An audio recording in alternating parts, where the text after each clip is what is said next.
Okay, so here's what's happening. It is January 11th of 2025. I'm back just working on my playlist, working on video, whatever, just, okay, doing tedious stuff, doesn't matter where it is. So I'm putting the dates into the approximate, like these are the upload dates when the videos were uploaded, not to say that they were made on that day, but besides that point, because YouTube took away that update documentation, and I prefer you to have a general idea of when at least it was uploaded, compared to sit there and try and figure out how many years ago, okay? So I'm on number 77 having to backtrack, and I'm listening to each video as I'm putting them into playlists now, right? Can you see anything there, people? So basically what's happened here is YouTube and their staff have really blurred it out so that you don't see what I wrote. Now, I would not have uploaded it like that if we couldn't see it. But we already know that YouTube is shadow banning my channel, shadow banning my videos for the ones that they can't slap ads on for themselves, that is, right? To silence me as, you know, as a form of censorship and punishment for standing up for human rights, whether it's for my family and their rights, or whether it's for other human beings. Okay, nowhere did I say for the rights of robots, okay? I'm just saying. Now, I know that there's two different ways when they upload, right? Do you see this down here? It says stat for nerds. Okay, this is the video. Now we're gonna go, and I've done this before, I've talked about this before. Now, I'm not a guru on this, but I know enough to know, by reading, right? I know that there are two speeds. When you upload to YouTube, they assign you a codex, which relates to like the speed of the video in terms of how well you'll be able to see it. I think through the bit rate. Do you see the codex? I gotta watch this cord. See, here it says codex. It's an AVC1. That is the lowest rate that gives you poor quality videos when watching them, compared to I don't remember what the other one is, but they usually assign the other codecs to bigger channels that, you know, they send their traffic to, and to gamers who have a large following, and those type, like, news outlets that, you know, is propped up by YouTube and government, and they will assign the higher codecs to those videos where you can see that they come out clearer compared to what's happening here with this codex. So that's the first way that they can blur. But I also believe that they do it through the HTML code right in with the video source code. Yeah, I do, because I don't ever remember this video looking like this. But in light of what's been going on, I believe it now. I'm looking for the source code on this. Well, wait a minute. You wouldn't see the source code. Sorry. You'd have to see it on the page. This is just related to the video itself. So, mystery text, I don't know what that means. Buffer health, who knows? Again, I'm not a guru. All I know is they have blurred this video because they don't want you to see what I wrote down as I was talking about it. Like, seriously, man. Right? Because, you know, people like to look at things, so if it's blurred out,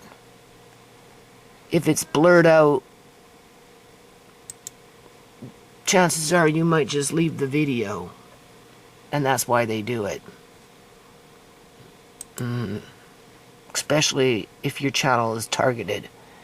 If you go into view page source, you're gonna come up with all this rigmarole shit again that is more than likely written by AI, because you'd have to have a computer brain to be able to read each and every font in the way it was put together to make sure that the page doesn't have any bugs. And this stuff just keeps going on and on and on. Don't forget, it goes a mile long that way. So somewhere in here, they've also typed out something that affects the video. So I just wanted to point that out because that looks like crap. But when it comes to YouTube and their censorship and their gang stalking, well, you can't be surprised. I mean, look at that. The whole video is like messed up. You can't see nothing. I can see better through the lens, and even then, it's been blurred. You don't see nothing over here, nothing up in there, because it's been purposely blurred by YouTube staff. So, what I did is I wrote it in the description box, right? As of January 11th of 2025, it is clear to see that YouTube staff has ensured, right, that this video has been blurred via their codecs. Should be a C. Okay, that's the first place. They assigned me with the lowest codecs, but I also do believe they went into the source code and messed it up even more. With malicious intent. Assigned when uploading to the YouTube server. This is just another form of censorship and gang stalking tactics to hide criminal activity resulting from a corporate government level. Okay? Just, you know, cementing my fight, people, right? For years, I've been speaking out against the corruption of government workers. The more older I got, the more I realized what the hell was happening to me. The more I start to understood how gang stalking tactics work, and the different types of forms of gang stalking tactics that are put upon families, and then understanding why it's happening in terms of that supply and demand. We are the commodity for those that want the supply so that they can prosper and live long lives, while the rest of us are sacrificial lambs and are basically just put on hold until our numbers are called. And that's just the way it is, because if it wasn't that way, people, I wouldn't be saying anything up to the amount, to the degree that I've been saying, as long as I've been saying it on this channel, through these videos to document exactly what the hell is going on in our communities. Okay. Seriously, man. Yeah. Through YouTube's antics in partnership with a corrupt government right across the board, because it's a government freaking run agency, because they're in bed with government, all right, when it comes to the gang stalking and the shadow banning and the mine-effery boobery crap and just death and kidnappings and it's disgusting, people. So I'm listening to this other video, and I mentioned how my kids like to be around politicians from time to time, because I was trying to do positive things in the community as I was being sabotaged from the inside out. Right? What better way to slander me and my family than to take Andre illegally and then not explain why you took him and try to, you know, cover it up through time with a bunch of bullshit fucking court dates that amounted out for nothing except for more time. As, you know, like, it's disgusting, people. It's disgusting. YouTube's blurring out my videos. Okay. Right, and we sure the hell don't get as much either. But irregardless, all in all, you know, it was a drive down, and you know, that was downtown to go see Adrian Dixon. This video, I'm giving him props, but that was in 2013. That was before I was aware of quite possibly clones, hybrids, / implant, robotic. Who knows what you're dealing with these days in 2024, 2025. Even in 2020 with that fake freaking coroner, right? With Sierra's death. Like, come on, people. That's why I'm going back into the old videos to show you how naive I was. Seriously. Yeah. To show you how naive the public is. And how apathetic it is, right? Thinking that whatever's going on isn't going to happen to them. Unless, of course, they crawled out of that dark, deep sinkhole that's full of soot. Right? But they like that kind of stuff. So when their time is up and they crawl back in, because that's the only place they're going to go back into, is from where they came from. You know, their salvation is in comfort of debauchery, you know, treachery, and just treacherous.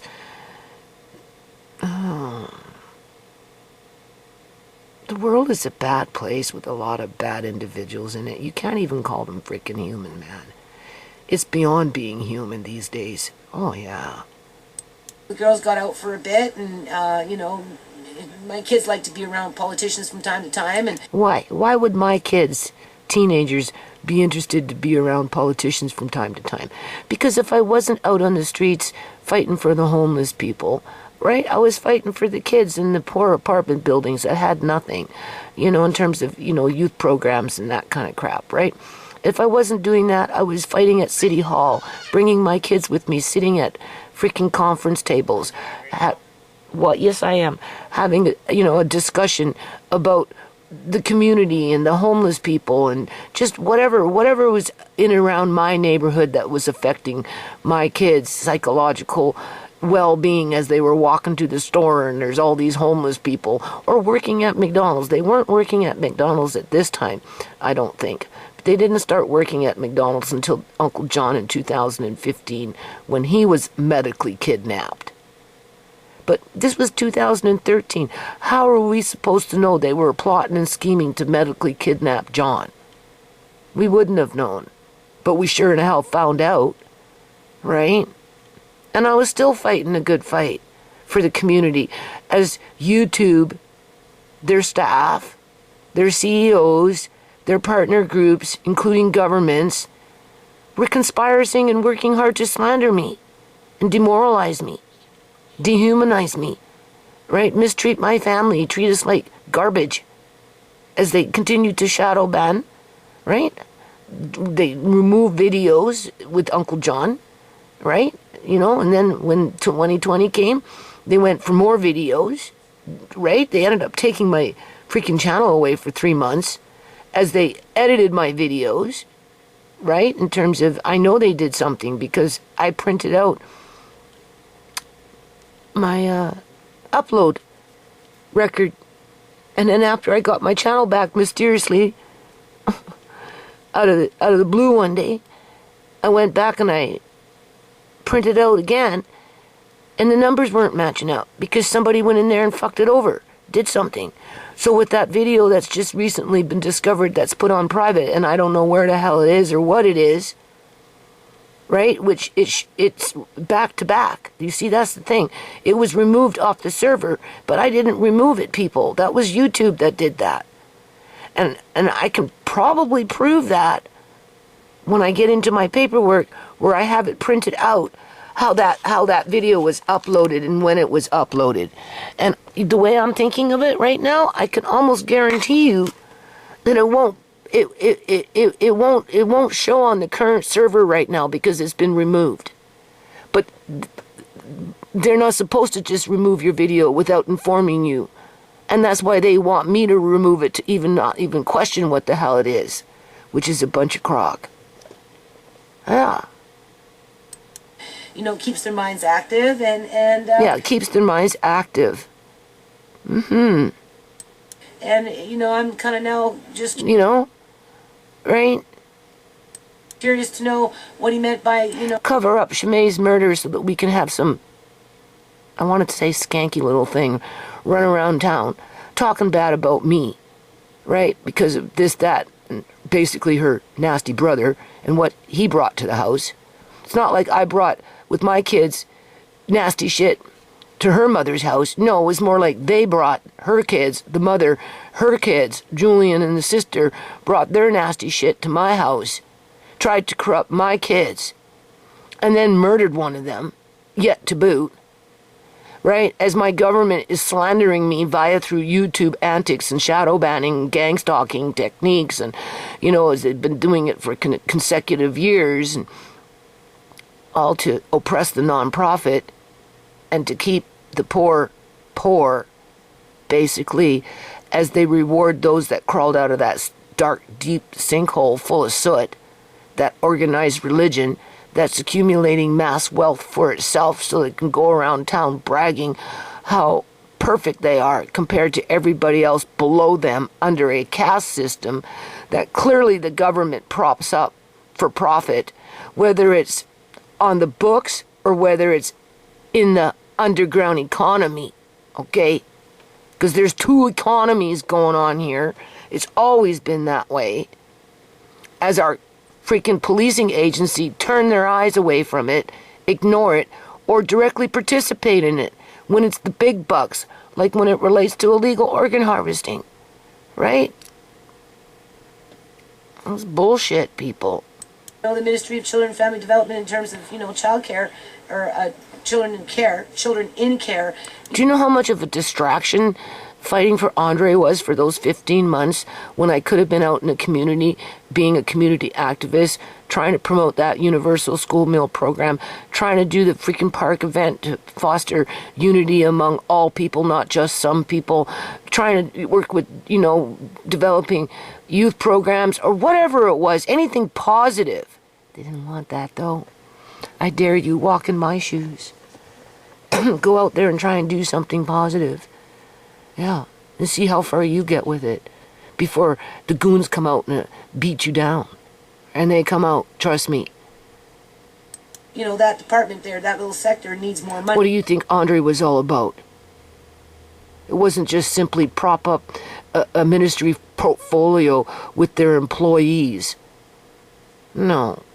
It was to take down a whole family and 2 federal trademark names and the possibility of success, of being a founder to a nonprofit that could actually make a difference without having to rely on, oh, I don't know, the Red Cross, World Vision, the UNICEF, all those ones that are propped up by government employees as, you know, their little donations come out of their paychecks to redirect that government money to basically the Red Cross, which becomes kind of like a government agency, being that they work so hand in hand with a government. And that's why in this day and age, most people don't even believe in the Red Cross anymore because of all the bullshit shenanigans that go around that organization, where the the president of World Vision or freaking Red Cross or those types of larger nonprofits, you know, they're getting paid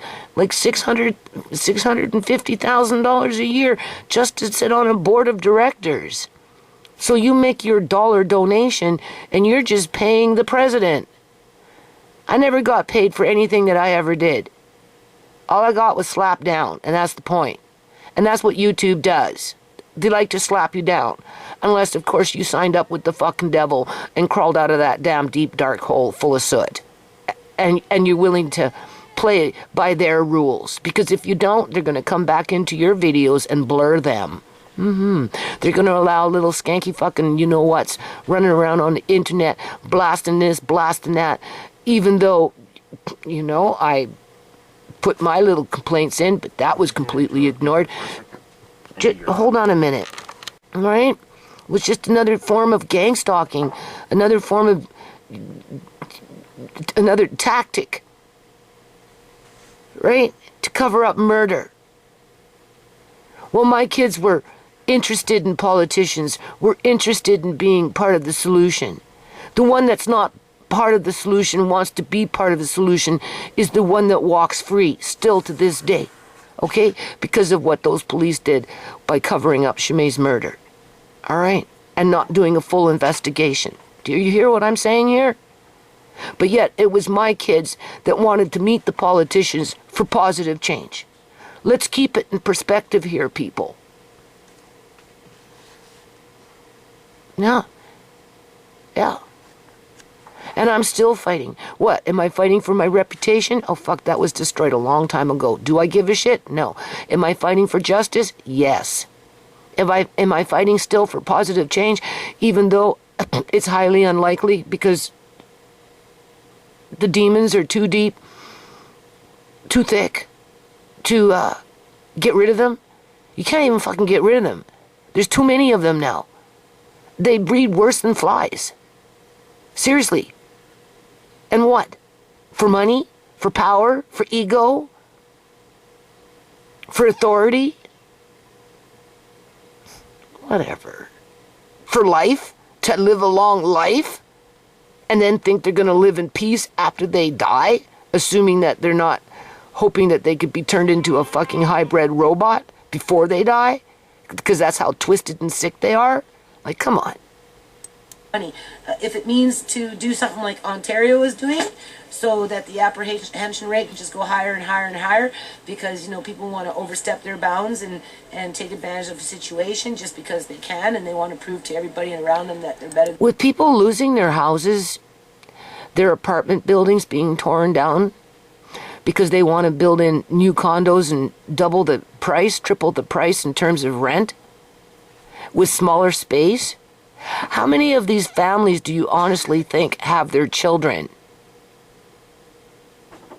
If you get kicked out of your apartment and you're paying $1,200 a month, but you have to go rent a new apartment, and the same size apartment, an old one at that with bugs, based on the corruption in the housing market at this point, is renting out for $2,700 versus $1,200. And you can't afford the one for $2,700. Where the hell are you going to go with your kids? Before long, the social workers come and take the kids and put them into some foster care situation where that quote-unquote middle-class family can afford to continue to live in their houses as they get paid by a government where that money being paid is tax-free because they're considered a foster parent. Because that's exactly what's happening here, people. Right? But nobody is willing to stick their neck out and thank you, embarrass themselves even more for the good fight. Because, you know, we take it for face value. It's like that shape-shifting dog that turned into an alien creature right in front of our eyes in my last few videos, right? In regards to, you know, Project Bluebeam and the fog and drones and all this other crap, right? You know what I'm saying? They see the dog, but they don't see what makes the dog and what the dog turns to. You know, they took her grandson. Her nonprofit is garbage. It must be because, you know, there's something wrong with her. Yeah, okay, well, let's peel back the onion peels here, right? You know? Yeah. Why did Julian get to walk, huh? He murdered Shimei. Plain as fucking day, right? The mother was asking for an investigation. Cops blew it off like it was nothing. And then they tried to blame her like they did with everybody else across this continent. Oh, they did it to themselves. 500,000 people just up and decided to fucking commit suicide over a period of 5 years. Yeah, okay, I don't think so. I don't think so. Than everybody else, well then no, I won't support that. So it needs to be a little more defined as to what he meant in terms of that. And yeah, so anyway, I'm going to upload this now, piece it all together, and it's just another string of, you know, videos going with the flow. Oh yes, and I did thank him and his staff for personally not deleting my videos. Mr. Adrian Dix said, well, you know, it's democracy, right? I don't delete videos. So I guess I posted them on his Facebook page or someplace, and he allowed them to stay. But they were pretty generic and pretty safe. You know, it wasn't anything of crunch, you know? It wasn't like I was being hard on the good fight, right? I was, you know, testing the waters, didn't want to put the man on freaking blast. So, you know, there was a fine line in there. I said, well, that's good. You don't, but I said the BC Liberals do. Or maybe it was some other videos that I posted on his page. Who knows? So I really do appreciate you not deleting my videos. So, peace out. NDP. Oh, did you hear Uncle John? I gotta put that in Uncle John's playlist under the medical kidnapping of Mr. John Bernard Duncan, Uncle John, because we heard his voice. You don't think that he didn't become suicidal crying for Andre? Of course he did. Right? You don't think he was in for the good fight trying to get Andre back? Of course he was. Little did he know, he was sitting on a gold mine because of his wife's life insurance policy and a superannuation life insurance policy to boot, that his sister was plotting and scheming before she even got her hands on. And sure enough, by January 13th of, you know, he got sick, and by February, what was it, 23rd, they loaded him up in a hammock, drugged out illegally with their OxyContins, so they could put him in Eleanor's van as he slept, drugged up in that hammock in the bowels of a ferry as she took the ferry from Vancouver to Victoria Island. And as he was waking up, because of the cars moving and everything and the drugs were wearing off, he went into panic mode, started hyperventilating, was wailing his arms around. They couldn't control him, so what did they do? They rushed him off to the fucking Victoria General Hospital, and said, look how we found him. As his cousin, like his niece, right, was talking to Shemaine. That's what she said. That's what they did. That's what Eleanor Gilding did. Got off the ferry, went straight to the hospital, into the emergency ward, and said, look how we found him. No, you didn't find him that way. You made him that way. He was in that temporary care ward and the Surrey Memorial Hospital for freaking 40 fucking days. No, you made him that way. You guys were the ones that were drugging him up and telling him that you were giving him a calcium pill as you were wheeling and dealing in the background with your crooked asses stealing his money. Yeah. And knowing that the government would cover it up, just like they covered up murder. Well, YouTube is trying to bury these videos if they're not trying to fucking blur them so that you don't get the full truth and nothing but the truth, so that maybe one day you might be able to protect your own family. Because if you're not one of those crooks, you're going to be the victim. Oh yeah. And now they're going in for the big sweeps, the big nets. Yeah, that's why there's so much destruction these days. They don't want just 10% of the population anymore. They want it at the 60-70%. Damn rights. Yeah, and people are still gullible, blind to see what's in front of them, because they don't want to stop and think, take the time, do the research, do that little tedious crap that needs to be done so that you can actually see that tail with that freaking little dog that wasn't a dog flared out into a rack of ribs and turned into some alien creature that scurried off. And that was all done in the fog. I think that video has been completely debunked. And personally, I think I did a damn good job at debunking it. But will I ever get credit for it? No. Of course not. Oh yeah, I forgot to mention that, no, as I was talking to Mr. Dix, right? You know, of course I brought up a subject of non-profit, eh? Okay. In '99, and I started put this in with the non-profit. 2001. That's another thing. History of the non-profit. Anytime, because I'm listening to these videos now, it's daunting. It's taking time. But if I hear Uncle John, or I'm talking about Uncle John, I put it in his medical kidnapping of Uncle John. If I hear something about the foundation or the non-profit, and I'm talking about it, I put it into that playlist. If I see something where I'm working in the yard, I put it mostly yard work, in terms of, you'll see that I was in the yard covering up mud, covering up wheat. Oh my God, you don't even know. Okay?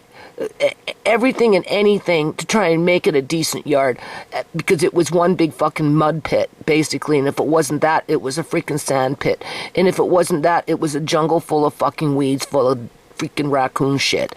Okay? I'm just saying, right? Don't forget that morning glory. No wonder why I didn't sow anything for 12 years. Yeah, no wonder. I was too busy in the yard. So even if it's just a little bit, be aware, I'm putting it into my playlist. I mentioned Uncle John, and I'm mentioning the foundation. So I'm going to put these in the playlist, because this is the history of the foundation, to which the government had absolutely zero respect for. Zero respect. Downhill, right? Because it's been so hard. Because it's never about, and this is the point, it's never about having healthy communities where people can prosper. Only some people can prosper. And those are the ones, I'm serious, that crawl out of that fucking dark, deep fucking sinkhole full of soot, because they got to do nasty things to other people in order to secure their wealth. Otherwise, the wealth would be distributed more evenly, and there wouldn't be so much hurt in the world. Hurt, people, hurt. Death, murder would get justice if our governments actually cared. But they don't care about that. They don't care about justice. They care about keeping their government employees fatly fed. Right along with that organized religion, so that only a few can gain security in their lives. Yeah. Hard trying to work with the liberal government that, and to be successful and respectable and respected in society, right? It's been almost impossible to accomplish anything, really. And but I told him that, doing a little bit of networking in Alberta and in the Ontario area, relating to, the apprehension of children and that type of thing. And of course we've got the horse program coming in and just that general stuff that I work on, right? And yeah, I wanted to work on a horse program, but good luck. Good luck. I was too busy trying to figure out what was wrong with me. Because nobody would tell me, but they all said that something was wrong. Right? And they went out of their way to prevent my family from moving forward in life. As a matter of fact, they made sure that we went backwards in life. And he says, yeah.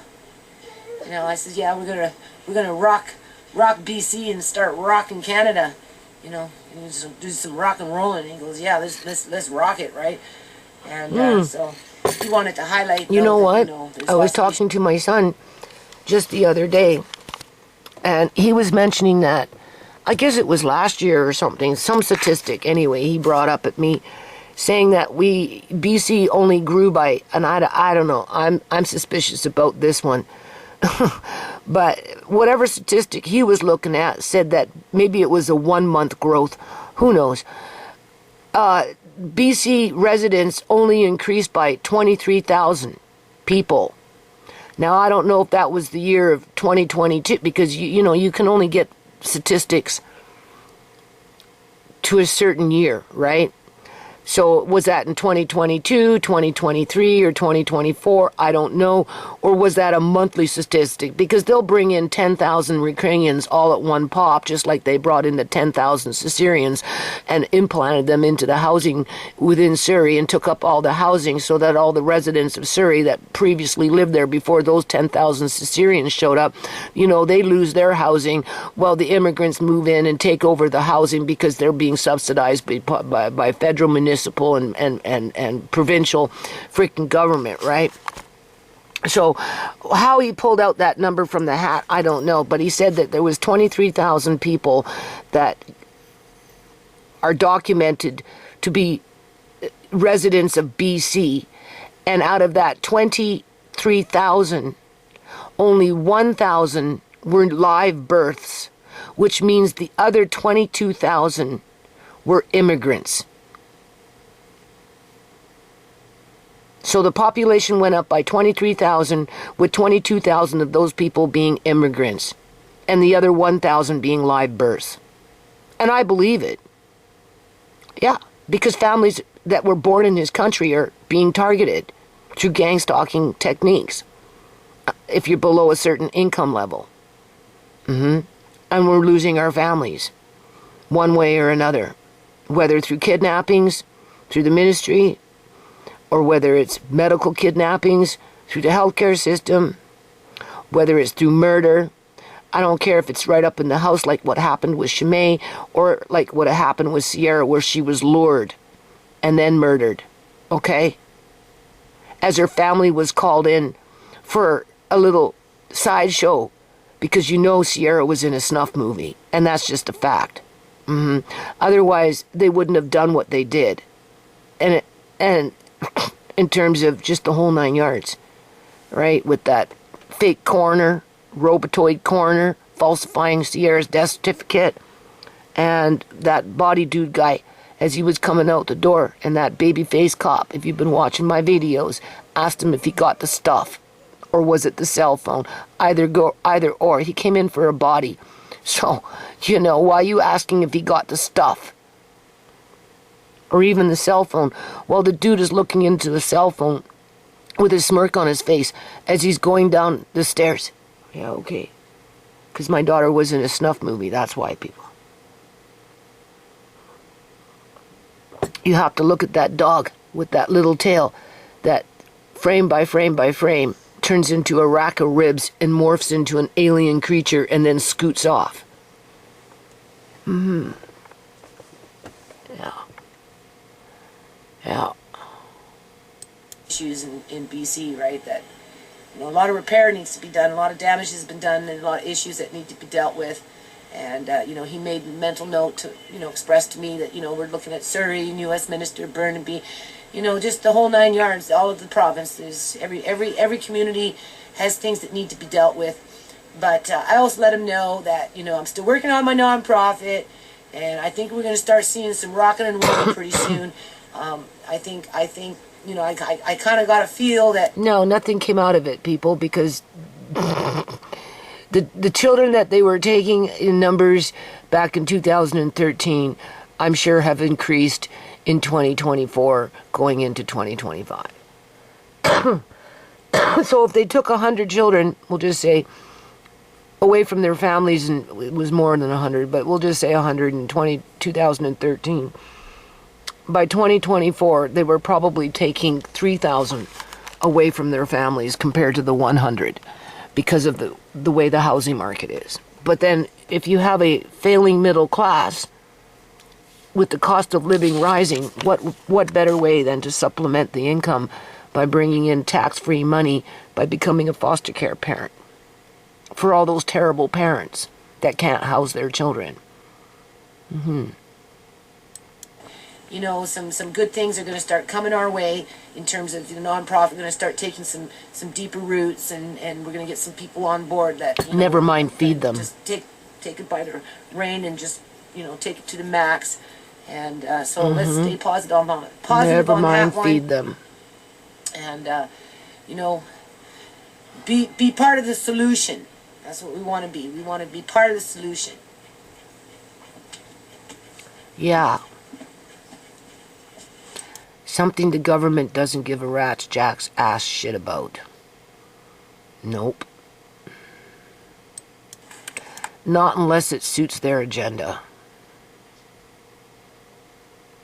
That crawled out of a sinkhole that's dark and deep and full of soot. Andre, say hi. Say hi, Andre. You just go for you need light, right? Don't go away. I'm wasting time like that. I'm cool. Let's go join the protest. I'm wrong. Jesus.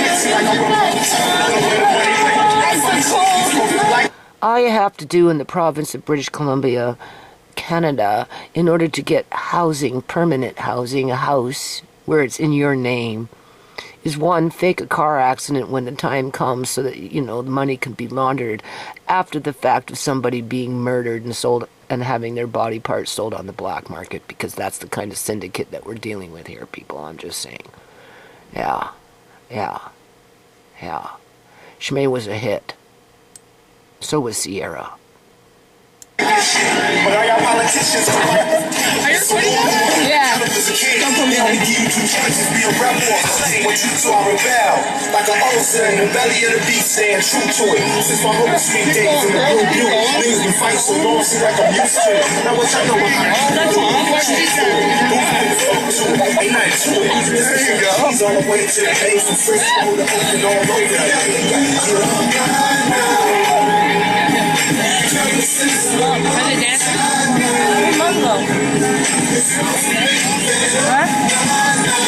Oh, sorry.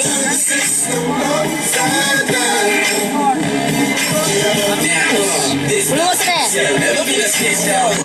Well, you've got Canadian Prepper trying to justify his, I guess you could say, prediction. Because he half steps, 2 steps, Mickey Mouses around with the deeper corruption that's connected to what's going on in California, as if he had a light bulb moment when it came to being,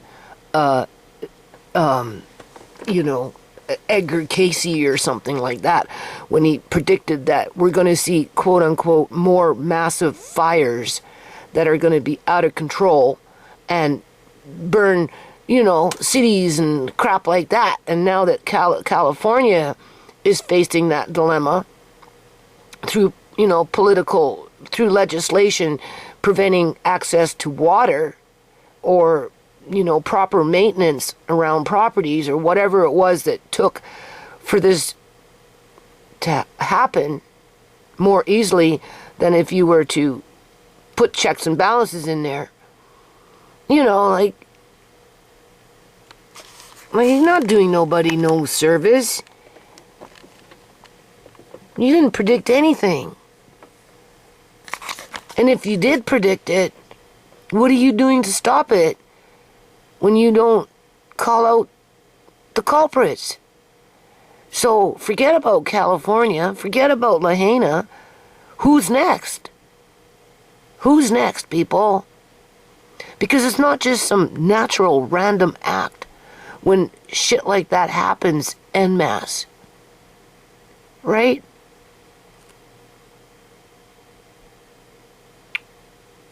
No.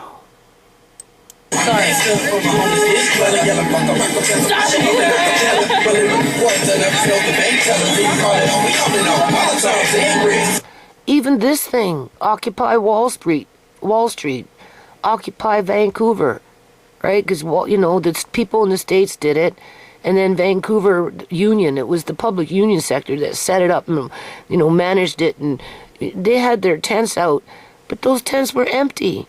They were fighting for the homeless people, yeah, right. Made it look like the homeless people were sleeping in the tents. No.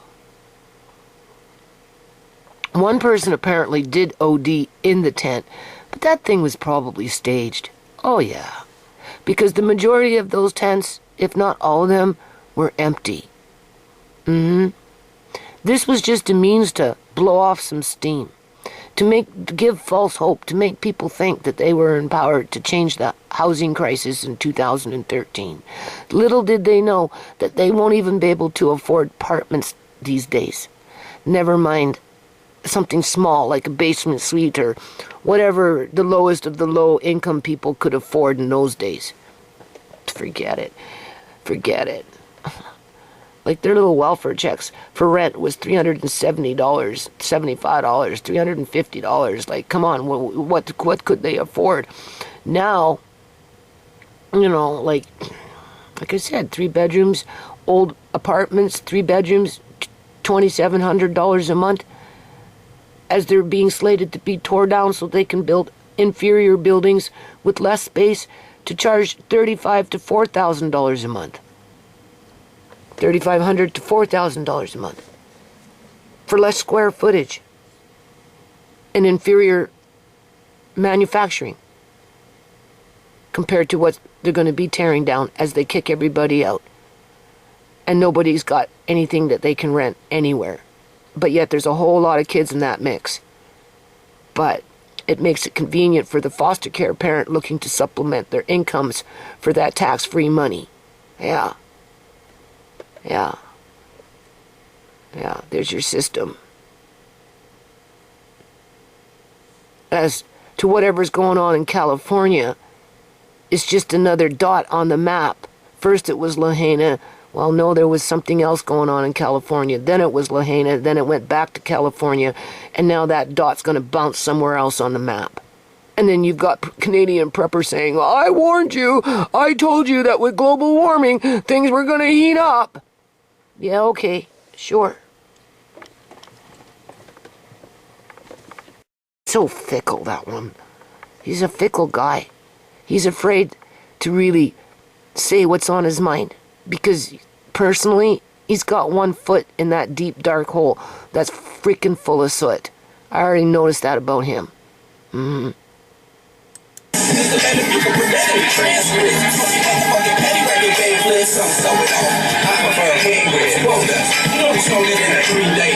Where's Mom?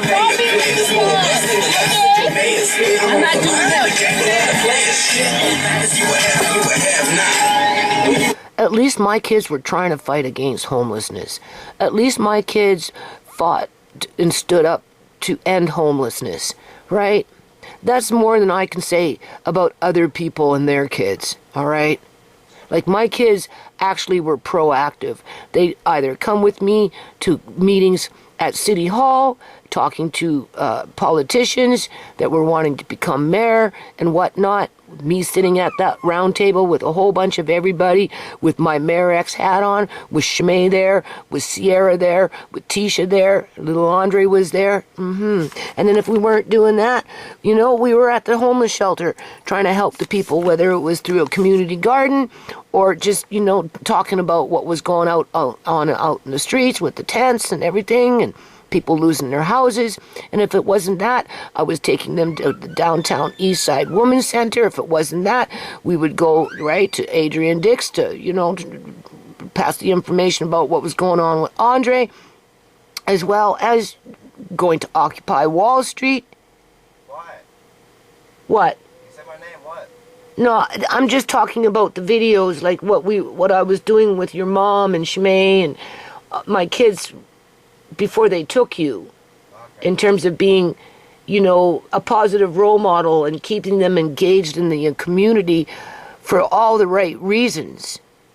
Mine weren't running around stealing people's bikes, acting like fucking hoodlums, plotting and scheming how to sell dope. Right? Or be little prostitutes and bump other girls to be little prostitutes with them so that they could feel like gangster bitches. That's not the way I raised my kids. That wasn't the messaging that I gave them. Right? But it's interesting how my daughters are dead. But the ones that act like little gangster bitches, running around causing trouble, because they crawled out of that deep, dark hole without even realizing where they came from. Alright? They were spawned. They weren't born. They were spawned. S-P-A-W-N. Okay? That spawns from something normally bad, right? When you think of a spawn, it's not like, it's ugh. It's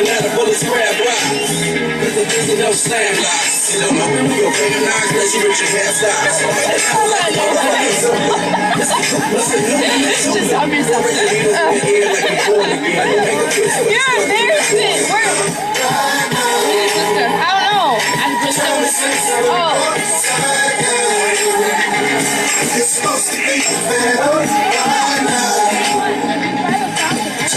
And now we've got people out there in California looting, right? They're looting.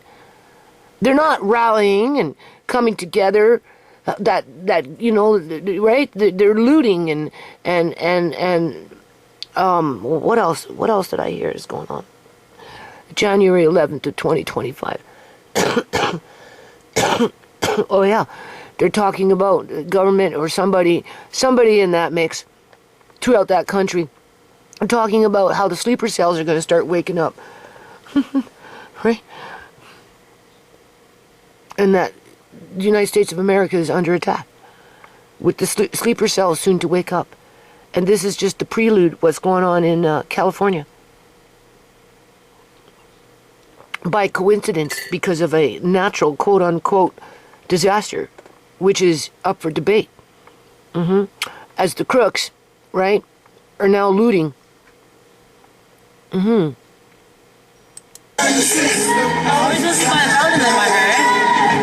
Nowhere in here am I trying to teach my kids how to loot anything. If anything, recruit for the right cause. And that's the point. But that's not what YouTube wants, unless they can control it. Because they're that controlled opposition, and if they can't control you, they'll silence you, they'll censor you, they'll shadow ban you, they'll do all kinds of crazy crap to keep you quiet. To bury your story, yeah, so that you never become a pillar of, I suppose, hope, right, and inspiration for all the right reasons. That is.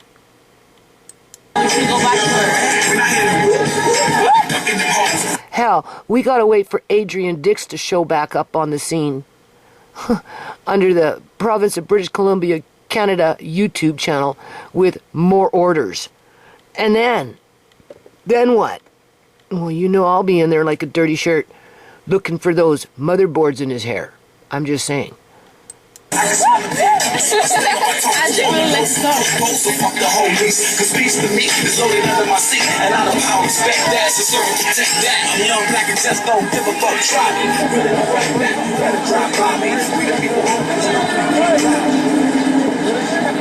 pumpkin. Okay, I don't get what's going on though. I feel like going to see the tent. They want homes. That's what's going on. They're protesting that they should make more homeless homes.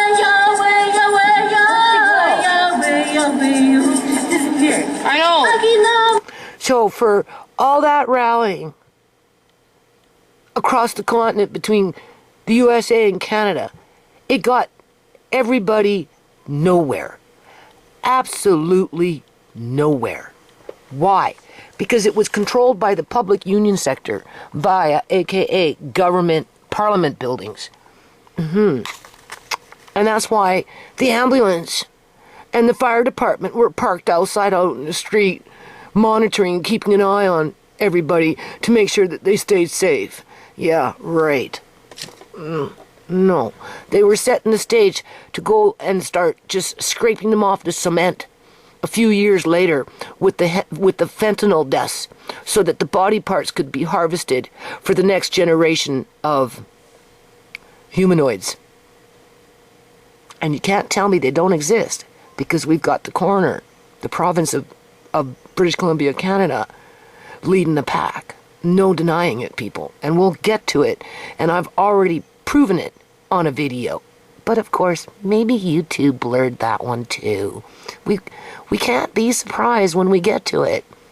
But I'll just redo it. And only next time I do it, I'll make sure it's as plain as day and there is no disputing it. And that's what people need to start doing. En masse. To push back. To push back. Otherwise, shit like this, Occupy Vancouver, Occupy Wall Street, you know, like, I don't know. It's a joke. A complete freaking joke. It meant nothing. It was just to release pressure in a pressure canner with a whole bunch of crabs being cooked at one time. Just so that the pressure canner wouldn't explode. It's not that they didn't want the crabs dead, because the people that do this shit to us, they do. They want us dead. They just didn't want the pressure canner to explode and blow up in their face. So they had to put on a little show that they were trying to end homelessness. No, the public union sector has not tried to end homelessness. Trust me. Okay? Because if that was the case, the shit that's going on in the world wouldn't be happening right now. Fucking woman life is me off. Where did she go? She just got recording. You can't find your mom. She should turn off. Yeah, Tisha, you can't find mom.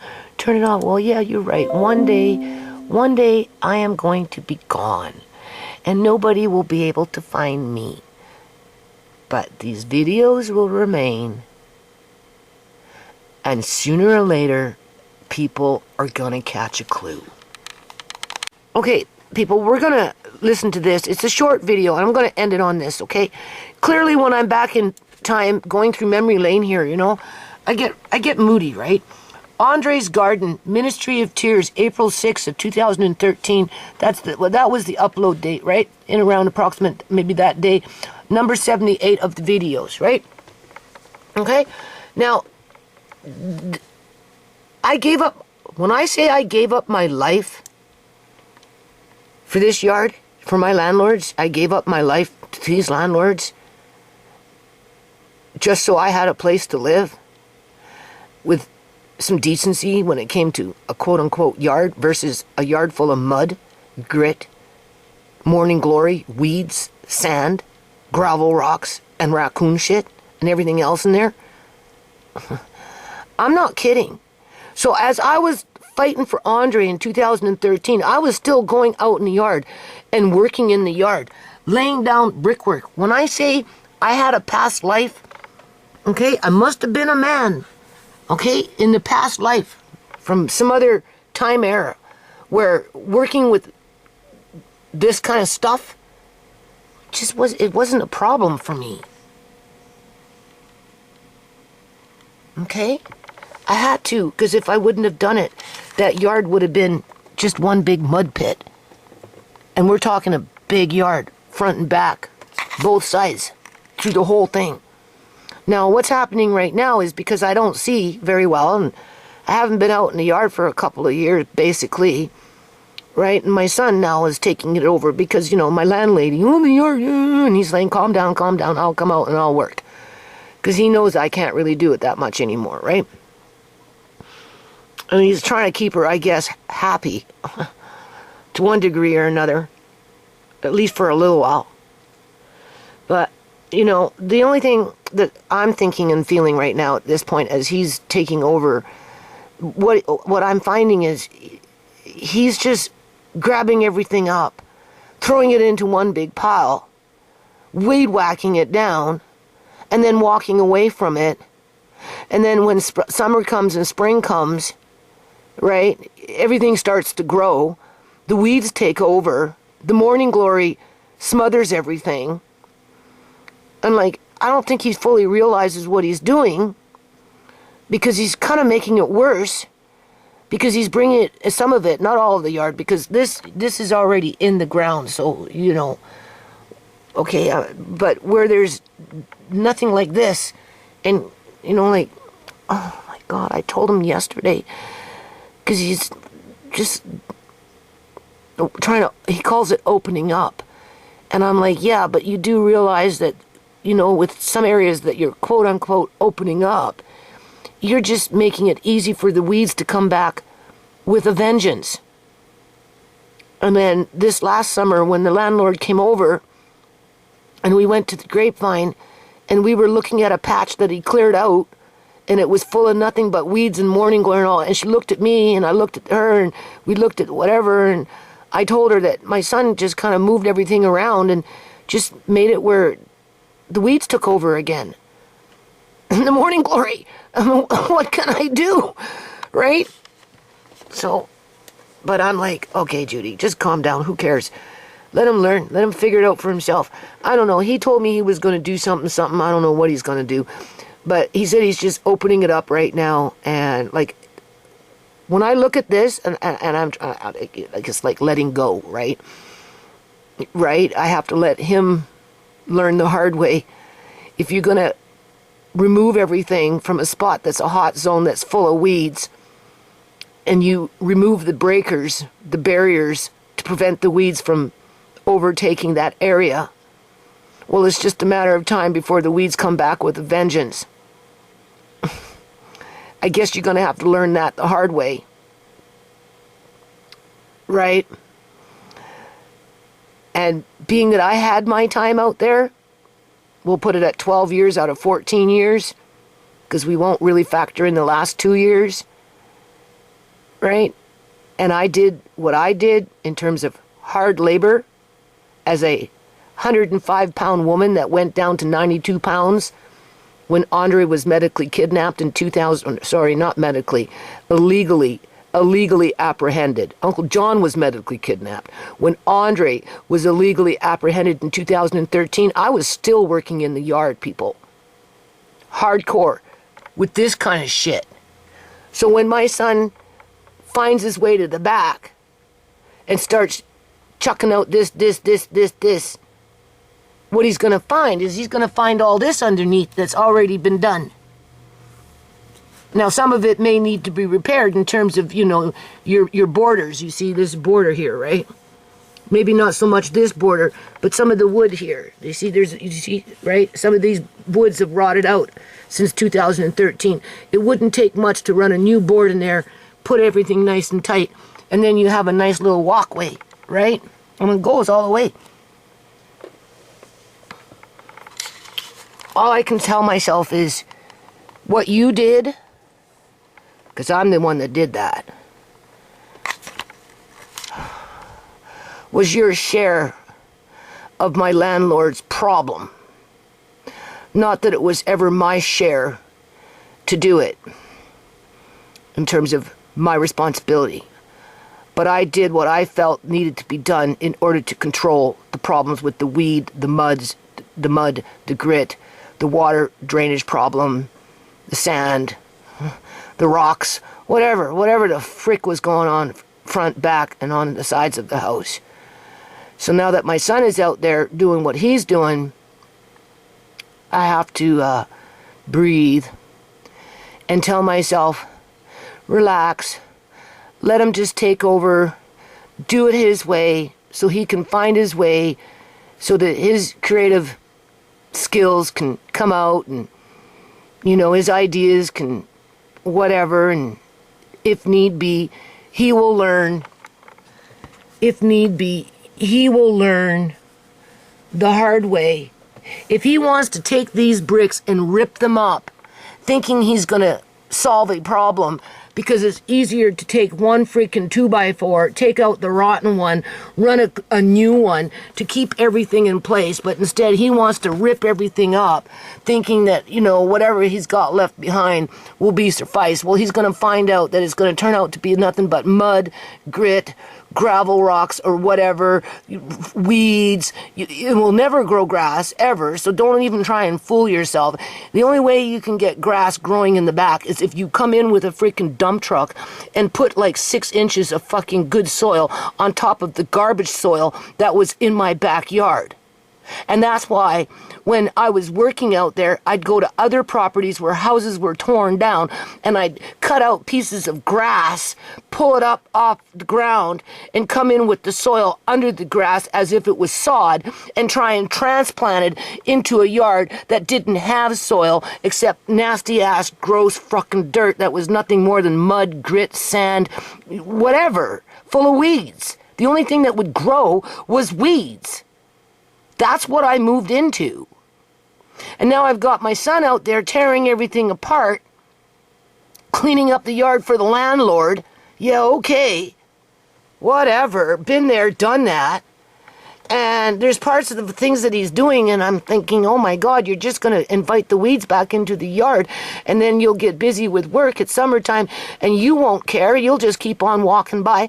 And if I happen to go outside, I'll just see like 50 bags of fucking morning glory that you basically allowed to bring back into the yard because you removed all the barriers. Kind of like that California freaking fryer with the, you know, the trees not being trimmed back, and you can't get water through the fire hydrant. And, you know, they're holding up the water in the freaking reservoirs, and they're sending it out to sea and all this other shit. Well, my son's kind of doing the same damn thing. But for stuff like this, he will look at it. If he wants to be stupid, dig it up because he wants to, what, not change one board because it rotted out all these years? Or maybe he'll appreciate what the fuck I did, and he'll leave it, do the minor repairs around it, see it for what it is, and be grateful that I did it so that he doesn't have to deal with the fucking weeds like I did. Like, kind of mad, people. I gave up my life for this yard. And that's why I'm recording this, because people think it's a fucking joke. It's not no joke when you move into a house, you pay good money, and you got freaking energy weapons going through it. You don't even realize what the hell is happening. Things aren't being repaired properly. You're being told if you don't like it, you can move. But yet you're expected to go out into some freaking yard, work like a dog, better yet, work like a fucking slave, just so that you can have a place to live. And then when you do it, it's still not enough. And then they act like it was nothing. Yeah, well, I'd like to see them do this. Like, seriously, man. So I'm just bringing it out to the surface. 2013. My government was trying to trash my family, destroy my house, destroy my kids, destroy Uncle John, you know, prop up some fucking fat cow working as a foster parent so that she could have a second fucking income, so that she can go around town bragging about how she was looking after Andre, playing psychological warfare with my kids, canceling out on appointments, all this stupid crap. And for what? For what, people? Nothing. Nothing. For nothing. But I did my share in this yard. So as my son now is going in there, swooping up this, swooping up, swooping, I'm like, okay, well, after you swooped up everything, and you're walking on my fucking walkway so that you even have a walkway to walk on versus stupid sand that cats were shitting in, or mud, or grit. Maybe you'll look at it and you'll think, damn, Mom worked hard. And you'll appreciate what I did before you showed up. I went and opened the door yesterday. He looked at me. He was working out there, right, in the front. And I'm looking, because I'm watching him, right? And I seen what he did the last time he was out there, and I'm like, holy shit. All you did was invite the weeds in, like you did over there. I need to mention it to you before you get too crazy with it. And so I opened the door, and I'm like, you know, he goes, do you want me to go in? So he talks to me. Do you want me to go in? I looked at him, and I'm like, no, it's not what I came out here for. In other words, leave me alone. Because don't tell me what you want if I'm out here doing it because I want to do it my way. Because you're sure in the hell not out here, Mum, doing it. So what? You don't want me to do it? I'll go in. That's what he's saying. Like, do you want me to go in? No, I don't want you to go in, but I would like to mention. And then I mentioned about, you know, clearing out too much, right? Because you're just inviting the weeds back, right?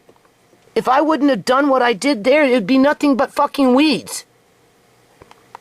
Now, mind you, there's crap out there because things have been tossed over the balcony and nobody's been helping me, and I didn't go out there too much last year. But once it's all picked up, sorted out, thrown out, whatever it is, it doesn't matter. You're still going to have this, which prevents those weeds, the grit, the sand, the mud, the water drainage, whatever problems that were underneath this. Because that was the only way to get rid of the problem, was to do what I did. And I did it front and back. And I did it 2 times in the front because of what my landlords did. As they were telling me, if you don't like it, you can move. Because they knew the housing corruption was going to come. And they could kick my ass out and raise the rent by $1,000 fucking dollars to the next tenants that they rented the house to. Because all the other landlords are doing it. Not because it was right, but because all the other landlords were doing it. So that they can get wealthy and my family can stay on that chopping block, that auction block, that slave block. Be sold off like a commodity. Yeah, so we can't be surprised about what happened to Uncle John, Sierra, Shimei, Andre, Amari. I have to go out and... See? These boards now have to be changed. Because they've been there for over 11 years. So some of them, I don't know about all of them, but some of them have to be changed. These ones I think do. Because they kind of pushed that way, right? But that's nothing. That's easy peasy. But he's throwing out my old wood. Why would I want to go off and buy a brand new fucking 2x4 for something like that, where I get no love, no appreciation, no thank you for? But clearly I need it, because if I don't, I know what I'm going to get. It's just a matter of time. So I've got other pieces of old 2x4s kicking around the yard that, if I had the energy and the eyesight, is nothing to replace. And it will be good for another 5, 6, 7, 8 years, depending on how old that 2x4 is, right? Because it's just sitting in the ground anyway. So you don't need a brand new 2x4 for that. You just need to replace the old one that's been sitting there for 12 years, 11 years. In the front here, I've only got 20 minutes on this camera. And take a... But my son doesn't think like that. No, because he didn't have to do it. And that's what I'm trying to tell myself. Just leave him alone.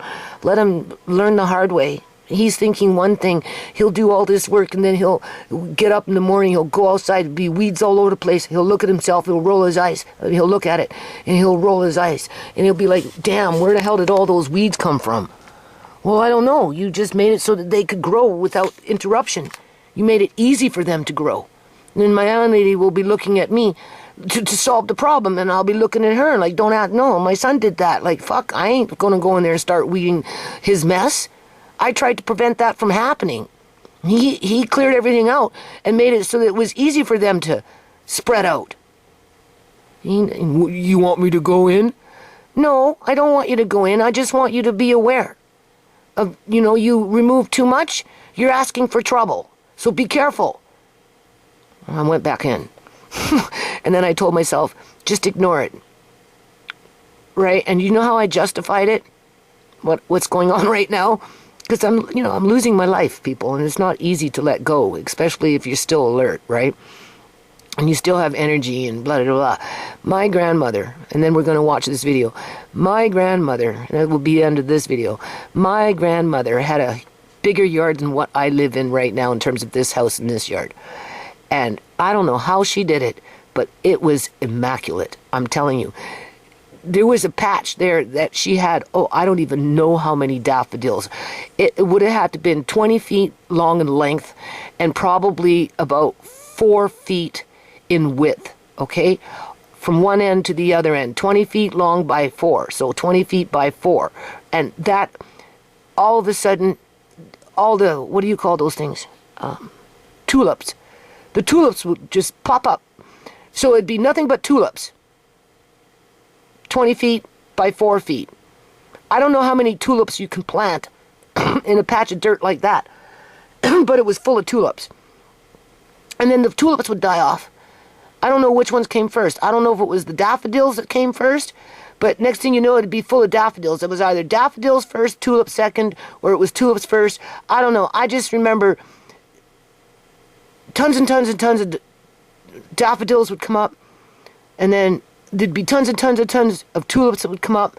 And of course she'd have them speckled throughout her yard. And then those crocodile things, I don't know. Anyway, and her grass had to be mowed a certain kind of way. And oh my God, she kept it immaculate right up until the time she sold it. It was so pristine. After she sold it, I came across a picture through my brother that did I don't know, some kind of family tree thing.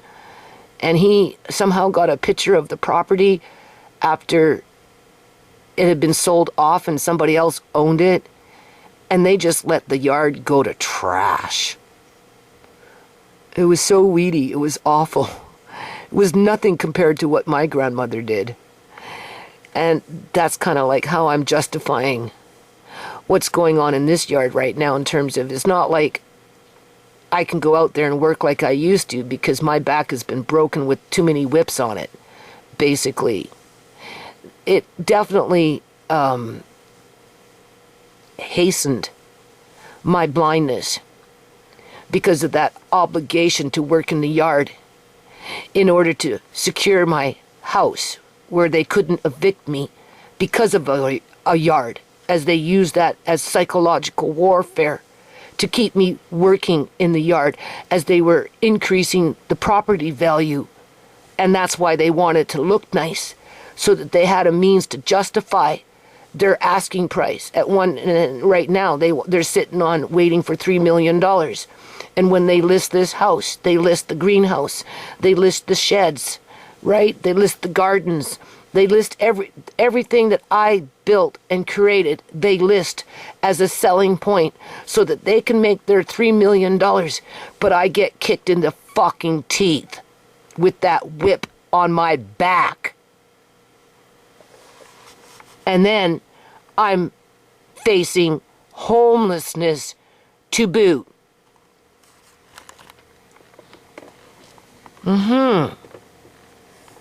Yeah. So this is to document what I did in this yard. A video of Andre's garden, because his mom asked me to do that, because I showed her the pictures that I've got ready for the judge for the custody hearing. I'm going to leave them in that file. Anyway, this is the path that I made. Well, it's almost done. Just a couple little spots there I have to fix for Andre. You know, he likes paths. Plus, I'm trying to, get a handle on this yard, as we know. But first it was that, and then I took some time out to make a path. But I want to go out into the front to the garden. Hold on. Yeah. Okay. There's the I'll front. print out this picture. Now this one here. Obviously, I'll upload it. I just sprayed. This one here was the first batch of bricks that I laid down. Okay? But because of the plumbing problem that was in this house before I moved in, because of the plumbing problem in this house before I moved in, right? They broke the mainline pipe.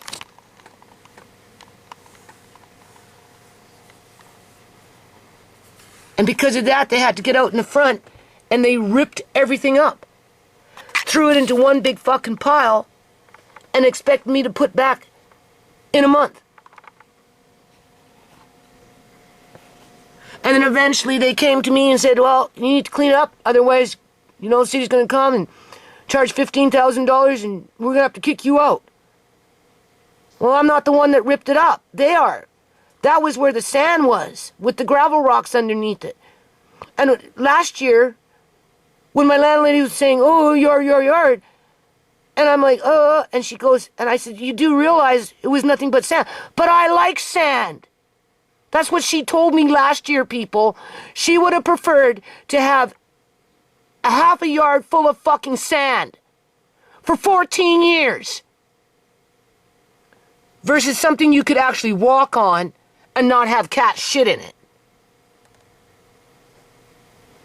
That's what I mean by gaslighting. So now my son is out there because she's putting pressure to keep up that property value in case the big fish comes and wants to spend $3 million. So he can either tear down the house and everything else and inside and outside of it, toss out the tenants out onto the road. He doesn't give a shit. Let's be real about it. Because if he did, it wouldn't be happening to the degree that it's happening in terms of the numbers of people losing their housing. As the immigrants are moving in and the Canadian birth rate is dropping, well, I wonder why. Everybody's losing their housing. They can't have kids. They're fucking homeless now. Assuming that they're even alive. Because my son didn't bring in the death certificates, or the death statistics, I should say. He didn't tell how many Shmays died last year. Oh, it was the addicts who died. Shmay was an anomaly. No, Shmay was not an anomaly. She was a commodity. If you got 22,000 immigrants moving into the province, but only 1,000 live births, what is that telling you in terms of growth? How many died?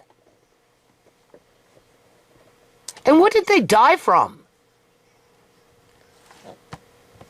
And who died? More Canadians that were born in this country died than the immigrants that live here or are coming in by design.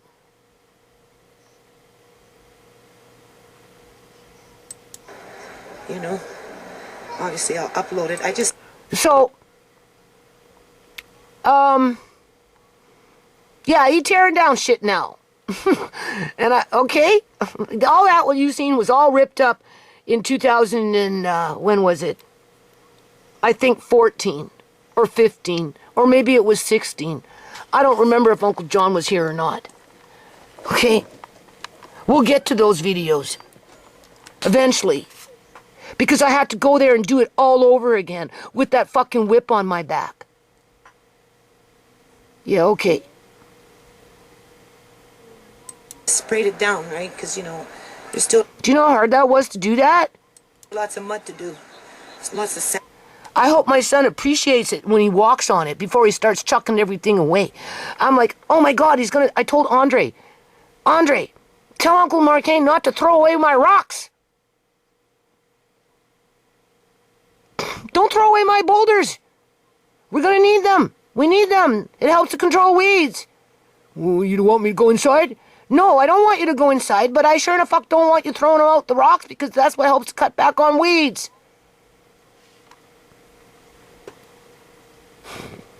Sand. But so far this is what we got. Andre used to like to come along with his little shovel. I have buckets full of this shit. Those are small little gravel rocks along the side of the fence for the pond. Now, Andre wants to put the pond in this year. So hopefully my son won't throw that shit out. I want his creative juices to flow. But he's so, I don't know. What is that called?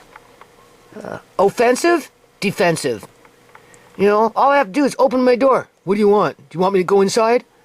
No, but I am a little nervous about what you're doing out there because, God forbid, if you do it thinking everything will be fine, you leave, 2 months go by, spring comes, and the weeds start to grow, and you're not out there fucking dealing with the weeds, and then all of a sudden, I'm being told that the yard is too green because of all these fucking weeds, and I'm supposed to go out there and start pulling all these weeds that you helped grow, because you took everything away to stop them, like that fire in fucking the United States of America. You didn't let the homeowners cut the trees around the properties. You didn't give them water through their hydrants, you know, or whatever. And now this fire is raging completely out of control. Well, it's the same damn thing with the fucking weeds.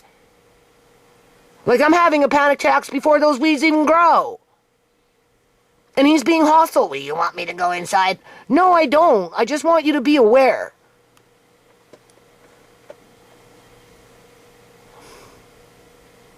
And I hope he appreciates what I did. And he can work around it and make it nice.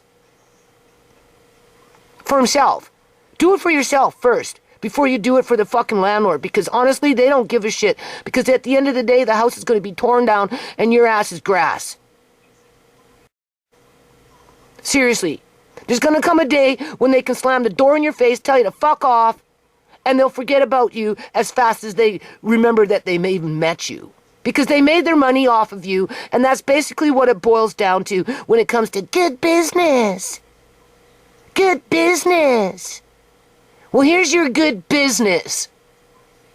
Try and scatter these little rocks around. Yeah, there's your good business. 92 fucking pounds working out in the yard, moving fucking broken down cement slabs from other properties that were being torn down as people were losing their housing in 2013. And little did we know that in 2025, there's nowhere to go. Forget about losing your fucking housing. You're not going to find housing because we've got too many immigrants moving into the province, right? Taking up what little housing is left.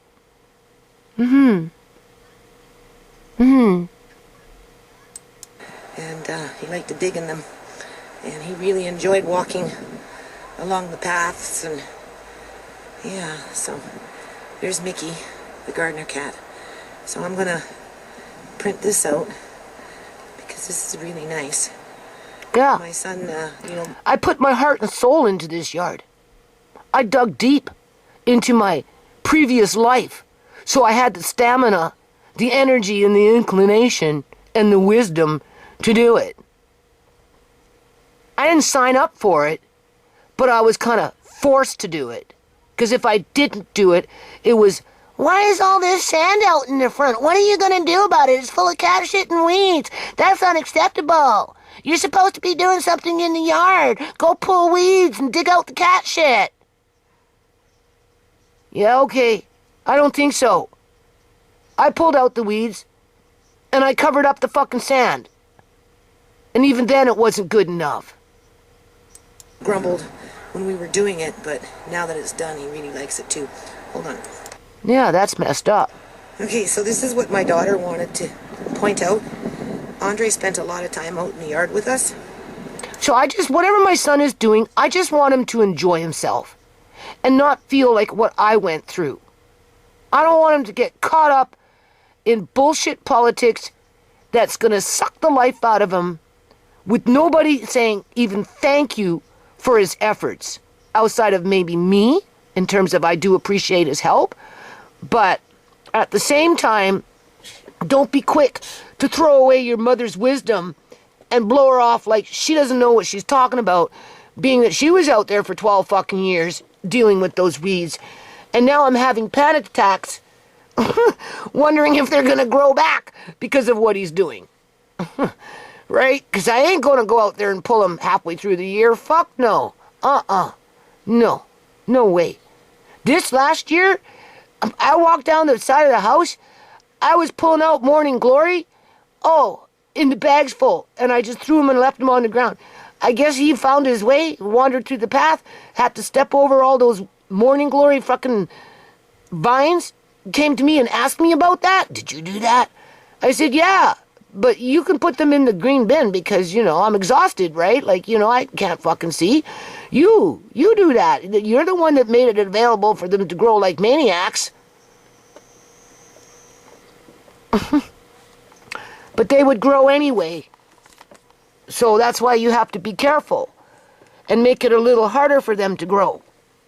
Because otherwise, they'll just take over the land and it will be nothing but Morning Glory roots. And that shit will travel through the ground 3 to 4, 5, 6 inches a night per root. And if you got 1,000 roots in a small little square footage area, oh my God, you don't even know. You don't even know. That's not my responsibility. It's the landlord's responsibility, but not when you're having that being held against you in terms of, well, leave if you don't like it. Take it as is, right? You deal with it, because if you don't, I'm going to hold it against you. Yeah, okay. And, that's how he learned to water plants at a very early age. This is his garden. He used to be in here all the time with his mom. When we first started, obviously it was just, patch of weeds. That's all it was. Yeah, patch of weeds. That's all it was. But now, as you can see... And that's what my son is doing. Making another patch of weeds. We've got flowers. We've got flowers everywhere. Without realizing what he's doing. He gets busy in the summertime. He ain't gonna be wanting to be outside digging up this and digging up that. Never mind going on a Morning Glory hunt for weeds. Growing. This is Andre's garden. And that's another thing. He needs to be careful what he's going to be digging up out there if he starts to start digging shit, because I've got bluebell, crocus shells, those kind of things buried into the, with the bulbs, right? I'm just saying. This patch here, him and his mom did. The only thing I did was come in here and help take out weeds.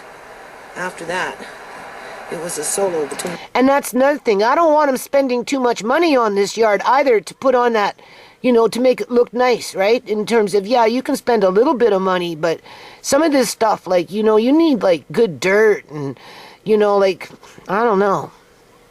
The two of them. And, you have to remember, whatever you're looking at here was all weeds. At least there's something there that's not weeds. I'd buy the bulbs, and you can see the daffodils are coming up now. Yeah, and then the neighbors come in and steal your flowers. dig up your shit. That's exactly what was happening over a period of years. Yeah. Right. There should be some tulips. I don't know where they are. They got dug up. But, yeah, no, this is Kind of like that potato thief. Andre's garden. He helped his mummy plant this. He'd dig in the dirt with his own shovel. You know, he'd take out the weeds. He'd put new plants in. He planted seeds. He'd water the plants. This was all weeds before we moved in with dead dirt. It was most happiest times. Same thing with his mom. His mom's been out here. She's been working on it. You know, I don't think she's home, and then I go out the door and there she is, and apparently she's been outside for a few hours. As you can see, it's nicely weeded. You know, it's very hard for her though. She really misses Andre. We all do. So I guess these social workers in the Ministry of Children and Family Development, they're protecting Andre from this as well. Everything's starting to grow. The only thing that's not growing is Andre. Right? He's languishing in foster care. Well, we have some foster care. See, I took that walkway all the way to the front, down that way, made a little garden bed in there, put a pond over there, right? The big pond didn't come until after they came and tore everything up that I'm showing you here, and left and then threw everything into one big pile, all these everything, into, right, pile here, pile there, right, and left big gaping nothing. And I said, well, you might as well take your little backhoe and dig out a little bit of dirt, and maybe I'll put a big pond over there, because I didn't know what the hell to do, as if I wanted to lay all that shit back down. And I laid some of it down, but oh, I don't know, people. Person calling herself Nana. They ripped up all of this, all of it, and then expected me to put it all back. Right? I don't know what the purpose of that is, but my daughter, Yeah. Is YouTube going to blur out that too? I dare you. Walk in my shoes. No wonder why I'm blind. so that's what she's doing now. We, my son and I, we put another screen in the bottom of the rabbit hutch. We were going to get Andre some rabbits, but we had to fix the screen first. And we did. Yeah, he's just going out there demolishing shit. I hope he doesn't demolition the rabbit hutch. Tisha wants to get more rabbits. So I don't know.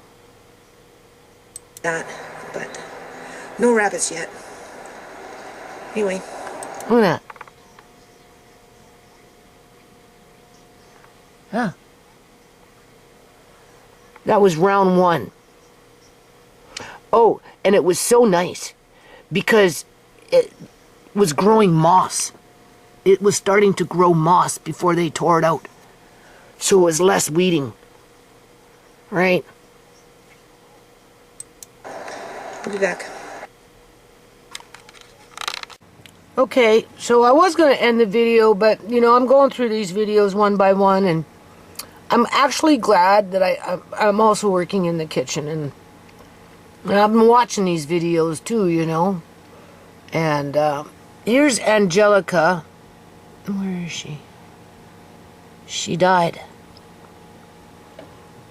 She never did get her kids back, people. She just deteriorated, kind of like Sierra.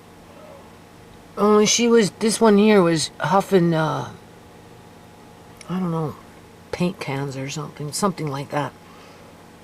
That was her drug of choice in the end. It was terrible what happened to her. You know, tossed out in the streets like Sierra. Anyway, look who's at court with us. This was a custody hearing. I guess I went to because I filed custody papers, right, for Andre when this all started. Because I was advised by a lawyer on the phone to do that, because otherwise you know, social services was going for the kill. They were wanting to, you know, completely remove him from the family, the mother, the father, so they could adopt him out within 18 months. So I was advised to file custody papers as soon as I showed up at the courthouse, to which I did. To finally, I got in front of a judge for the custody. But because I wasn't, you know, there was a protection order on file. The judge, what happened was she merged the two together. So that's how I became a party of the proceeding to the protection order, was through the merging of my custody application. Oh yeah. And I guess on this day, the judge didn't even have my custody or me serving the ministry with those custody papers, because they tried to hide it, right? But I had a copy of it, so I had to hand it over to the judge, and they photocopied it to put it in the file. And once it was in the file, that's when she merged the two court proceedings together. So that's how I became, like I said, a party of the proceeding to the protection order. And this was all done without a lawyer, because I was being denied 2 times. I said in this video, 2 times I was denied legal access to fight for my grandson to get him back home. But look who's there, fighting right along at the courthouse with us, people. Uncle John. Joan Duncan, his wife, at this point, was in a long-term care facility because she just couldn't live at home anymore with us, because it was beyond repair when it came to her medical issues. So, because she wasn't dead yet, he was still safe. Where was his sister then? Huh? In 2013, in April. Why did she medically kidnap him suddenly out of the blue in February of 2015? Because Joan died in December of 2014, left him an inheritance, and John's sister never told him about it until 14 months after Joan died. And even then, when she did tell him, he was under duress, being illegally drugged by the healthcare system and illegally detained, as they were plotting and scheming how to get his mail transferred over through, mail fraud, right? They transferred John's mail over to his sister so she could get a bank statement, and once she got a credit card statement, because he didn't get bank statements, but he had a credit card, right? And, he had a credit card. So the credit card statement got mailed to her, and that's how she contacted the bank. And then between Fraser Health Authority and their staff, and all those people working in the hospital, the social workers or whatever, Eleanor, right, working as a senior management to the inoculation program for all the healthcare workers in the province of British Columbia, Canada, the bank chose her because she was the one holding the life insurance policy as she was lying through her teeth, and she stole John's money. Medically kidnapped him, but made sure he stayed doped up the whole time he was in the hospital, pretty much. Yeah, pretty much, people. Sick. There's Shimei. My son was there that day recording. There's Tisha looking extremely depressed. There's Sierra. Right? I'm there. Yeah. We were all fighting for Andre. Yeah. This shit that what government workers do is a travesty. Yeah, it really is. Yeah, you see, people? The government of British Columbia, Canada won't touch what's happened to my family with a 10-foot pole, because they damn well know that there's a whole lot of shenanigans in there that it's a travesty. Okay. Now, you have to ask yourself, Sierra, when she gave birth to Andre, she came home, right? And because Austin, the father, right, had imported himself. And you know how women are. Oh, baby daddy. Oh, I love him. Oh, give him a chance. Oh, whatever. Anyway, he was abusive. Choked her until she'd pass out, drag her around, pull out her hair, do all kinds of crazy shit. Very violent, unpredictable. Anyway, their family preservation non-profit organization that the Ministry of Children and Family Development was in partnership with. You know, they tried to get Sierra to move out with this dude with a newborn infant, knowing her history of drug abuse, past drug abuse, right, and whatever. And they did everything under their power for well over a year, people, to try and get Sierra to move out with him by herself in a basement suite. Even though it was documented that he was violent in the whole 9 yards. That's why the government don't want to look at this shit. Just like they don't want to look at the shit when I got cut off welfare in 2003 illegally under legislation that hadn't even come into effect yet. It was 9 months before that legislation even came into effect, and I wouldn't even have been, it didn't even apply to me in terms of what they did to me at that time by cutting me off completely off of social assistance in the middle of winter. Government won't look at it because they know, oh, well, statute of limitation, you should have taken the government to court. Or put an appeal in or something. I don't know if it was take him to court. I'd have to listen to that fucking proceeding with Sonia too. That looks like Julian Johnson's mother. That's why we call her Sonia too. She was the representative for the Attorney General. Yeah. In terms of when it went to court the last time I filed a lawsuit against the government. Versus looking at the evidence, digging deeper, pulling up my files, and admitting that there was a wrong against my family. You know? And like I did, I managed 6 years without being on welfare. I did go back within that 6-year period one time to put an application in for social assistance as I was babysitting a child 24/7, people, with no pay for the Ministry of Children and Family Development because of Gary and Sarah, her mother, who, if I wouldn't have been looking after Gary, Sarah would have lost her. So the agreement was, I'll look after Amari, and Ministry of Children Development, Family Development will let Agari stay in the house because she's with me 24/7. But nothing was ever written in on paper, though. You see, that's the thing. Because if I wouldn't have looked after Gary, they were going to take Gary, and Sarah would have lost her little, duplex, 2-floor duplex. Like, she was downstairs, I was upstairs. And I had just moved in, and that was my second move in a 3-month period with no welfare. I didn't have a choice. I was cornered, kind of like this fucking yard. I move into this house, come spring, I look outside, I see the weeds growing, I go outside, next thing you know it, I'm a slave to it for like 12 years. I didn't have a choice. I couldn't pack up my family and move again, right? And then, I lived at Sarah's house at one point because I wasn't getting paid by the Ministry of Children and Family Development, as I was basically looking after their foster child.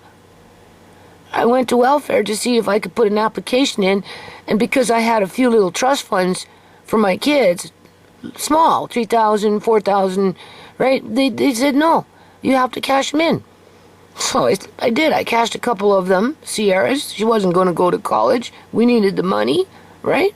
Brooks wanted his, so I gave him his, right? And now the government is trying to get poor people like me to sign up our poor kids for these trust funds. What a fucking joke. You get a trust fund for your kid because the government says you can. And then a new government comes along, cuts you off of welfare, and tells you to cash them in and go live off of that before you come back to welfare. Like the whole thing is a sham. The whole thing is a sham. Oh, yeah. I'm still... Look at Sierra. There's Sierra. Now, she's wearing a wig there. But she was trying really hard, people, to hold it together as her life was being destroyed. Okay? And they just prolonged it, played mind boobery on everybody, including Sierra. Oh, poor Uncle John, trying to hold down the fort, keep everybody mentally feeling positive, right? But feeling like crap himself, right? Kind of like, I need a lawyer. I need more than one lawyer, but I need at least one lawyer. You know what? You did absolutely wonderful. I wish myself in my own case that I would be able to have either an assisted lawyer that could come and be like you. But in general, man, you were right on with your wordings. I'm so very proud of you. Yeah, they don't like the way when I go to court, especially if I start throwing their legislation at them. And then when they don't accept their own fucking legislation on a provincial level, I'll bring out the Criminal Code of Canada. Man, what does a judge do? Judge Savage. Huh? He sends the sheriff after me. Yeah. Gets all red in the face, calls a recess, runs off, hides in his freaking den, and then I go out of the court and go into the hall, and I got the fucking sheriff chasing me around, telling me that I'm being too loud in court as I'm talking to the judge because I'm being aggressive by saying, no, Your Honor, you can't ignore this legislation, and I'm naming, right? And that's when I was fighting for Uncle John, okay?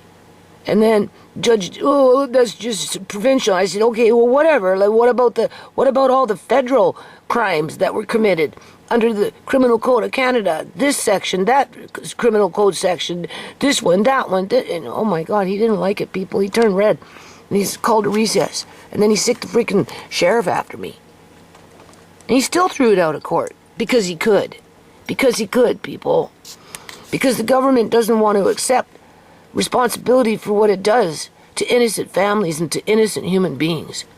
From the oldest to the youngest of the youngest and everybody else in between.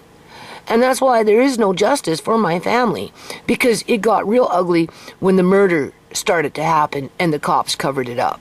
And then to discover that your kids are being harvested illegally yet? Yeah, okay. Are you just going to sit by and say nothing? I don't think so. And if you are, then you're a fool. Yeah. None of your grandkids, nobody around you will ever be safe. Will my grandkids be safe? Probably not, but at least they have an inkling of an opportunity to maybe be safe.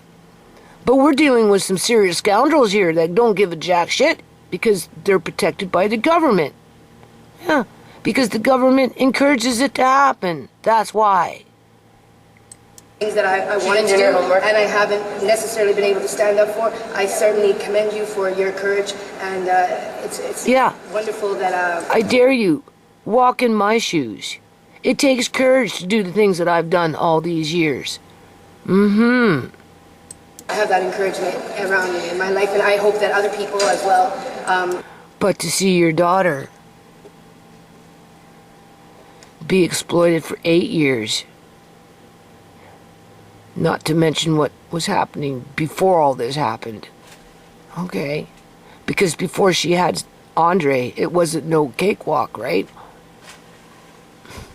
But after they threw her out into the streets in the middle of winter, like deja vu, like they threw me out in the streets in the middle of the winter with 5 dependent kids and Uncle John, they just threw her out, cut her off of everything, including her methadone, and then acted surprised that she started doing heroin again. Yeah, that's what they wanted. That's why they threw her out, because they knew it would happen. It was Christmas time. She couldn't get a script. She couldn't go see any doctor to get a script for methadone, people. Her methadone dried up. Yeah. And because she wasn't, she was floating around out in the streets, what little methadone she had left quickly ran out. Yeah. I couldn't get her anywhere to get a prescription. 10 days into that, no prescription, no methadone. What do you think's gonna happen? Yeah, somebody injected her with heroin while she was sleeping. Yeah. That was it. And even then she was trying to hold down the fort. But it was just a matter of time. Because those people that did what they did to my family always wanted her out on the streets. always wanted to pimp her out and use and abuse her. And then they set her up for a fucking snuff movie. And they went in for the big bucks. And they got away with it. Yeah. Yeah. And the government doesn't care. As a matter of fact, I think it encourages it, people. Because a lot of those individuals that are sitting up in our parliament buildings are sick. Like mentally sick. Because they're probably the ones watching those snuff movies.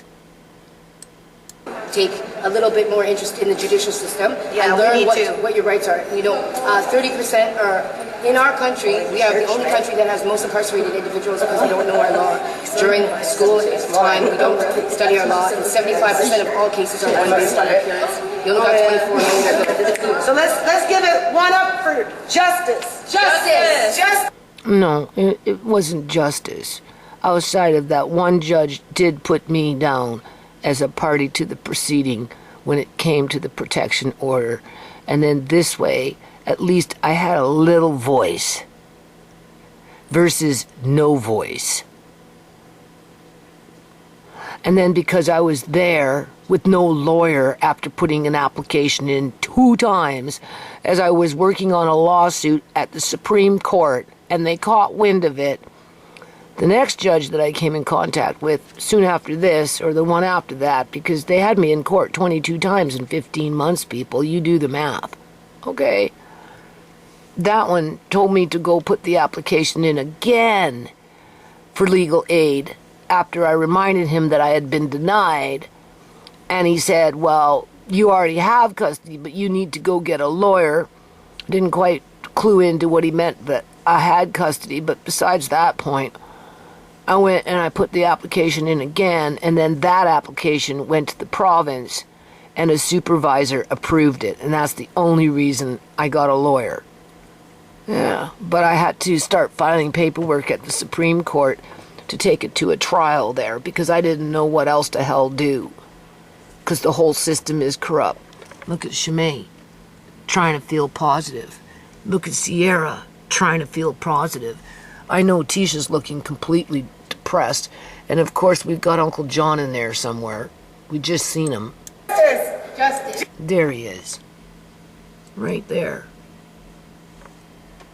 Waiting for me to die. So he can say, I'm glad you're out of that rat hole called Earth. It's about time, Judy. Put it behind you. But while I'm alive, I can't put it behind me. No. Don't be surprised if I don't file another fucking lawsuit just for the sake of it, because there is no statute of limitation on murder, people. Justice. As far as I'm concerned, I feel like 3 of my family members, Uncle John, Sierra, and Shimei, have been murdered through various techniques. Okay, not everything has to be done with a knife or a gun. There's different ways to murder people. Okay, and we know what happened to Amari, and the government even trying to cover up that. You justice. Yeah. Right.